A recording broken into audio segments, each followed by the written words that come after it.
l'actu Panorama. Informez-vous autrement avec Arnaud. Bonjour et bienvenue dans ce 3e épisode de l'actu Panorama. Aujourd'hui, je vais vous parler d'un projet aussi ambitieux que poignant, Everywhere at the End of Time, de James Kirby, plus connu sous le nom de The Caretaker. Mais avant de vous parler en détail de ce projet, on va répondre à la question « Qui est James Kirby ?» James Leyland Kirby, né le 9 mai 1974 à Stockport en Angleterre, mieux connu sous le nom de The Caretaker, est un compositeur britannique de musique électronique. Il débute la musique en 1996. Il est principalement connu pour ses remixes qui dénaturent et rendent intentionnellement abominables des chansons pop retrouvées aux premières places des charts. En 2000, il sort son album Six Love, qui se focalise sur la destruction de chansons d'amour. Bien que complètement déformées, les chansons restent reconnaissables.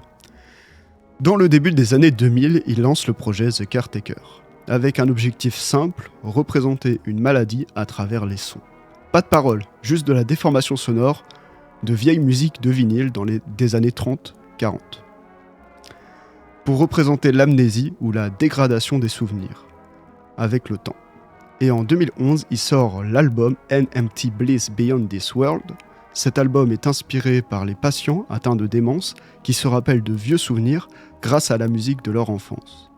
Et suite à cela, le projet Everywhere at the End of Time commence. Et le premier album sort en 2016. Le projet est une représentation d'une personne atteinte de démence. C'est une suite de maladies qui arrivent avec l'âge, qui entraînent une perte d'autonomie, les fonctions cérébrales comme la mémoire, l'attention et le langage. Et le projet Everywhere at the End of Time est essentiellement une représentation sonore de la maladie d'Alzheimer. Une maladie qui efface vos souvenirs avec le temps. Et chacun de ces 6 albums du projet représente une phase différente de la maladie. Et ces 6 albums, on va en parler dès maintenant. Pour le premier album, on a comme un air d'une douce nostalgie. Des morceaux reconnaissables et chaleureux. À ce moment, on n'est encore qu'au début de la maladie. À peine perceptible, il y a quelques déformations de son, mais franchement pas gênant. On peut percevoir les souvenirs qui s'estompent peu à peu, et les titres de l'album partent d'elles-mêmes. Par exemple, Nous n'avons plus beaucoup de jours pour le 2e son, Une fin d'après-midi à la dérive pour le 3e, Des choses belles et éphémères pour le 6e, et enfin, Les amours de toute ma vie. Dans les yeux de l'autre, et mon cœur s'arrêtera de joie pour les 3 derniers sons de l'album.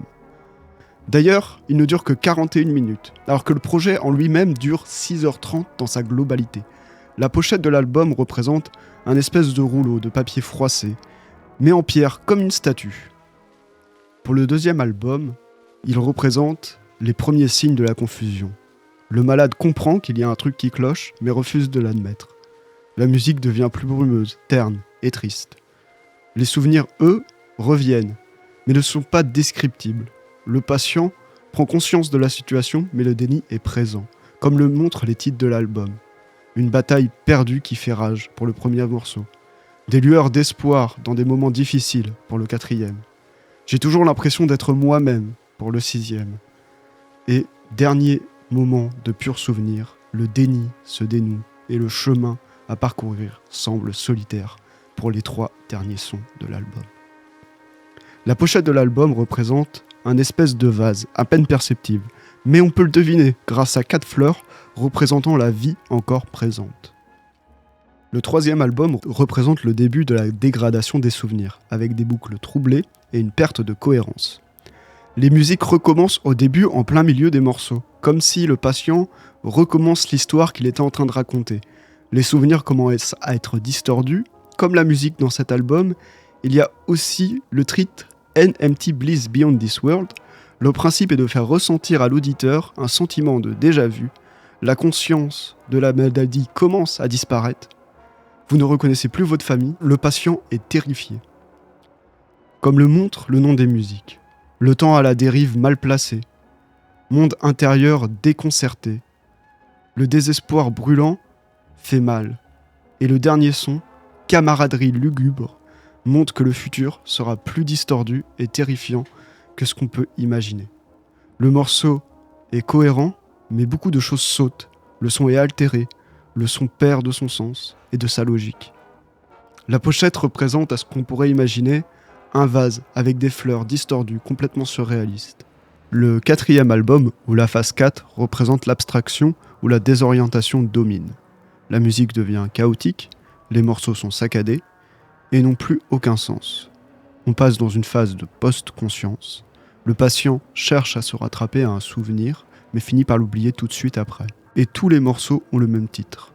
Confusion de post-conscience. Sauf l'avant-dernier morceau, qui se nomme Temporaire état de béatitude, qui a moins de brutalité, mais dont le rythme est saccadé et perturbe quand même l'écoute. Les mémoires du patient disparaissent, laissant place à des suites de pensées brèves et de retours en arrière. La pochette de l'album représente une peinture qui fait référence à la jeune fille à la perle de Vermeer, avec peu de détails. On pourrait imaginer une femme de dos, avec la tête tournée de profil. On peut ni distinguer ses vêtements, ni son visage. L'album, ou la phase 5, représente des fragments de mémoire qui subsistent, mais tout est plongé dans une ambiance oppressante. On peut entendre des voix, mais rien de distinct. Les capacités cognitives du patient se réduisent, c'est comme si vous avez des interactions avec des personnes que vous ne reconnaissez plus, car vous les avez oubliées. Vous devenez une personne qui ne vit plus que dans l'instant présent. Le patient ne se souvient plus de rien, cela doit être une sensation de mal-être extrême. La musique est à l'image de cette situation. On reconnaît quelques voix, mais à peine perceptibles. À un moment, la musique devient plus claire, mais cela ne dure que quelques secondes, avant de retomber dans une cacophonie auditive et désordonnée. La musique nous fait comprendre que le patient sera dans un éternel état végétatif, comme le laisse entendre le dernier titre de l'album, Régression temporelle soudaine vers l'isolement. Pour la pochette de l'album, il s'agit d'une statue de ce que l'on pourrait imaginer être un homme en train de monter ou descendre un escalier difforme. La phase 6 représente l'oubli total. Le patient n'est plus qu'un corps sans mémoire et sans conscience. Le son disparaît complètement dans le néant. Il n'y a plus de mélodie ou de voix reconnaissable. Une représentation de la mort cérébrale du patient, malgré tout, tenu en vie. C'est la fin. Il n'y a plus d'âme. Les sons sont froids et vides. Les silences sont menaçants. Cela est une métaphore de la fin de vie dans l'horreur et la souffrance. De ne plus reconnaître le monde autour de soi, de ne plus se reconnaître soi-même. Aux 6 dernières minutes du projet, on comprend que le patient est en train de mourir, ou même est mort. La musique est devenue plus mélodieuse, après des heures de sons distordus et abstraits, comme une délivrance. La pochette de l'album est à l'image de cette fin. On ne voit que le dos d'un tableau, comme si on pouvait avoir l'idée et la structure du souvenir, sans pour autant rien se rappeler, ne plus avoir accès à aucun de ces souvenirs. Les titres des morceaux parlent d'eux-mêmes, une confusion si épaisse qu'on oublie d'oublier, une félicité brutale au-delà de cette défaite vide. Le long déclin est terminé, et enfin, la place dans ce monde s'estompe. Everywhere at the End of Time n'est pas juste un album expérimental, c'est une expérience profondément humaine. À travers ces 6 étapes sonores, The Caretaker nous confronte à la fragilité de la mémoire, à la perte progressive de soi et à l'oubli inévitable. Cette œuvre est en plus d'être un tour de force musical, c'est aussi un miroir de la réalité des personnes atteintes de la maladie d'Alzheimer, une plongée sonore dans l'incompréhensible. Si cette chronique vous a intrigué, je peux que vous encourager à écouter cet album par vous-même. Prenez le temps, laissez-vous immerger et ressentir l'évolution de la musique comme un voyage à travers le temps et la mémoire. L'expérience peut être déroutante, bouleversante même, mais c'est aussi ce qui en fait toute sa puissance. Alors osez tendre l'oreille et laissez-vous emporter par les échos d'un monde qui s'efface. Je tiens à remercier le youtubeur Feldup, Wikipédia et le site metallurgie.com pour les sources. Bonne suite des programmes sur Fréquence 8. L'actu Panorama. Informez-vous autrement avec Arnaud.